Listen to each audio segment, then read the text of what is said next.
एक नई वीडियो के साथ आज मैं फिर हाजिर हूँ, आपका होस्ट और दोस्त विक्रांत जोशी। आपका स्वागत करता हूँ मेरे वी मास्टर में, जिसमें हम लेके आते हैं वर्ल्ड अफेयर्स और डिफेंस की दिन भर की टॉप खबरें। तो चलिए जान लेते हैं। सबसे पहले बात करते हैं भारत बांग्लादेश रिश्तों की। असल में आपको पता है कि इंडिया बांग्लादेश फ्रेंडशिप पाइपलाइन एक IBFP करके एक पाइपलाइन बिछाई जा रही थी, जो कि डीजल ले जाने के लिए थी। भारत से लेकर बांग्लादेश में डीजल पहुंचाने के लिए ये पाइपलाइन बिछाई जा रही थी।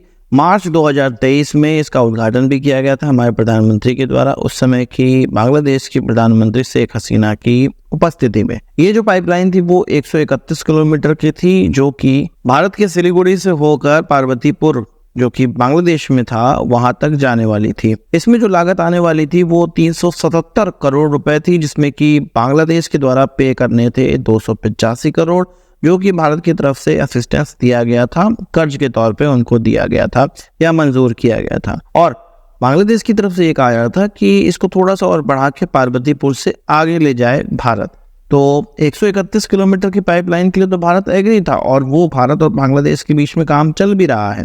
पर पार्वतीपुर से इसको आगे बढ़ाए जाने का जो भारत ने निर्णय लिया था और एक सहमति बनी थी भारत बांग्लादेश के बीच में, अब भारत की तरफ से इसके लिए जो फंड है उसको रोक दिया गया है। अभी हाल फिलहाल के लिए रोका गया है। नई गवर्नमेंट जब आएगी तब आगे डिसीजन इस पे लिया जाएगा। इंटरिम गवर्नमेंट जो है उसके लिए इस चीज को रोका गया है। भारत को अभी की कंडीशन देखते हुए इस प्रोजेक्ट में आगे बढ़ने की जो जरूरत है वो महसूस नहीं हो रही है। इसके अलावा भारत और बांग्लादेश के बीच में ऐसे बहुत से पैक्ट हुए थे जो कि शेख हसीना के समय में हुए थे। उन सभी चीजों को बांग्लादेश की अभी इंटरिम गवर्नमेंट रिविजिट करना चाह रही है। इसमें टीस्टा वाटर ट्रीटी भी शामिल है। तो अभी कुछ दिन जो कि इंटरिम गवर्नमेंट चल रही है, जो कि जिहादियों के द्वारा बनाई गई एक गवर्नमेंट है, और अमेरिका ने उसमें साथ दिया, पाकिस्तान ने ये साल रायता फैलाया। तो ये जो गवर्नमेंट चल रही है इससे भारत अभी दूरी बनाए रख रहा है, और आगे क्या होना है उसके बाद ही निर्णय लिया जाएगा भारत की तरफ से, ऐसा दर्शाया जा रहा है। बात करते हैं HAL की। HAL के द्वारा GE के F414 इंजन को कुछ 8 की संख्या में सिक्योर कर लिया गया है। इसकी डिलीवरी ले ली गई है और अपने पास सिक्योरली इसको रख ली गई है। पर HAL अब और 12 से लेके 20 तक के इस तरह के इंजन और लेना चाह रहा है, ताकि मार्च 2026 में जो तेजस MK2 का ट्रायल शेड्यूल किया गया है उसमें कोई अड़चन ना आए। आपको पता है कि अभी तेजस MK1A के लिए इंजन की बहुत ज़्यादा अड़चन है, बहुत ज़्यादा शॉर्टेज है।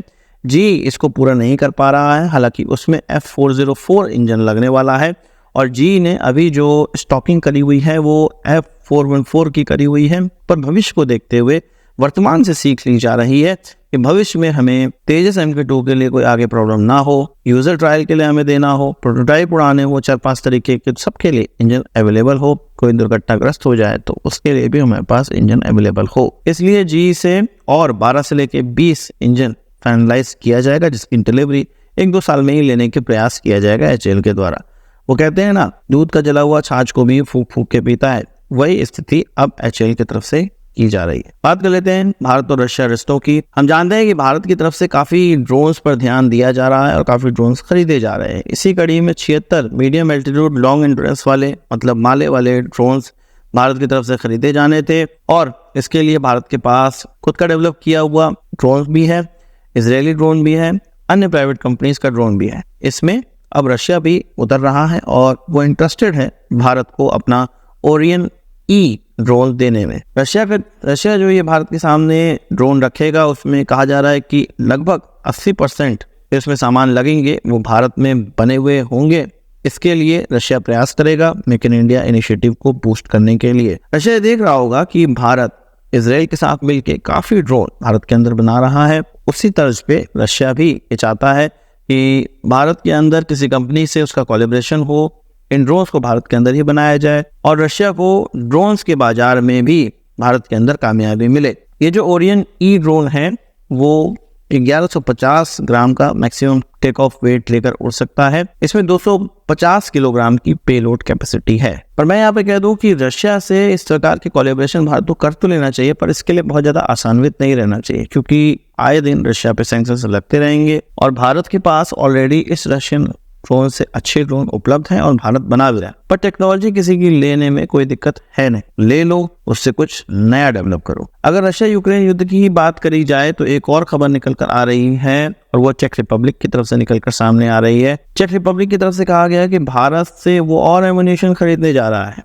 और ये एम्यूनिशन उस पैसे से खरीदे जाएंगे जो कि रशियन गवर्नमेंट की या रशिया की तरफ से यूरोपियन यूनियन के कुछ बॉन्ड्स खरीदे गए थे या यूरोप के बैंकों में सीज किए गए हैं, उनका जो इंटरेस्ट मिल रहा है वो सारे पैसे इन एम्यूनिशन को खरीदने में लगाया जाएगा। और सीधे सीधे ये देखने में आ रहा है कि चेक रिपब्लिक के द्वारा यूक्रेन की सपोर्ट करने के लिए भारत से सेल्स खरीदे जा रहे हैं, मोर्टार सेल्स खरीदे जा रहे हैं, आर्टिलरी सेल्स खरीदे जा रहे हैं। ये जो रशियन पैसे यूरोप के अंदर सीज किए गए हैं वो ट्रांसफर किए जाएंगे या उनका जो ब्याज है वो ट्रांसफर किया जाएगा चेक रिपब्लिक को और चेक रिपब्लिक के द्वारा भारत से हथियार खरीदे जाएंगे।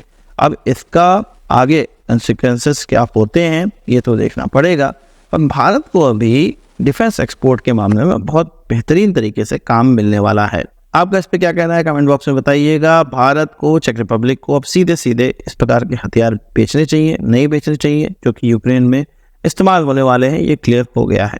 तो आप बताइए कमेंट बॉक्स में। बात कर लेते हैं भारत की कैबिनेट कमेटी ऑन सिक्योरिटी के द्वारा 240 एरो इंजन्स जो कि AL-31FP वाले होने वाले हैं, जो कि एक रशियन इंजन है, उसकी खरीद को मंजूरी दे दी गई है। 240 की संख्या में ये हमारे Su-30 MKI के लिए खरीदे जा रहे हैं। आप कह सकते हैं कि स्पेयर इंजन या हमारे जो अभी एग्जिस्टिंग एयरक्राफ्ट हैं उनमें इंजनों को रिप्लेस करना है।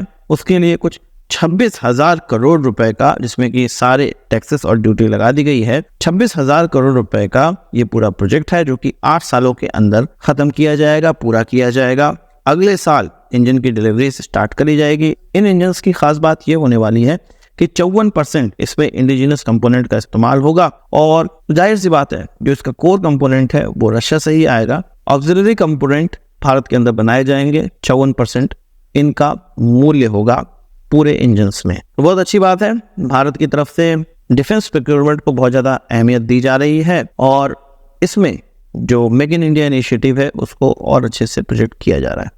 अब बात करते हैं DRDO की। DRDO की तरफ से नेवल एंटीशिप मिसाइल जो कि शॉर्ट रेंज वाली है, जिसको कि NASM-SR नाम दिया गया था, उसके कुछ 20 थ्रस्ट वेक्टर कंट्रोल सिस्टम को असेंबल किया जा रहा है, बनाया जा रहा है, उसका प्रोडक्शन किया जा रहा है। इससे क्लियर हो गया है कि अब इसके सीरियल प्रोडक्शन को स्टार्ट कर दिया गया है और जल्द ही हम लोग इसका यूजर ट्रायल देखेंगे।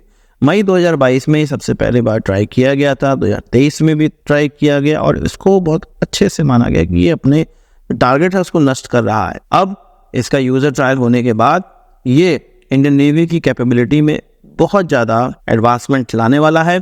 नेवल एंटीशिप मिसाइल आप समझ सकते हैं कि नेवी के द्वारा इस्तेमाल किए जाने वाले एंटीशिप मिसाइल को कहा जाता है और ये शॉर्ट रेंज, मतलब शॉर्ट रेंज की मिसाइल है। करीब में कोई शिप आ जाए उसको मार गिराने के लिए ये मिसाइल बनाई गई है। तो जल्द ही हम लोग इसका यूजर ट्रायल भी देख सकते हैं और भारी संख्या में इसकी जो सीरियल प्रोडक्शन है उसको स्टार्ट कर दिया गया है। यूजर ट्रायल कंप्लीट होने के बाद इसका मास प्रोडक्शन भी स्टार्ट कर दिया जाएगा।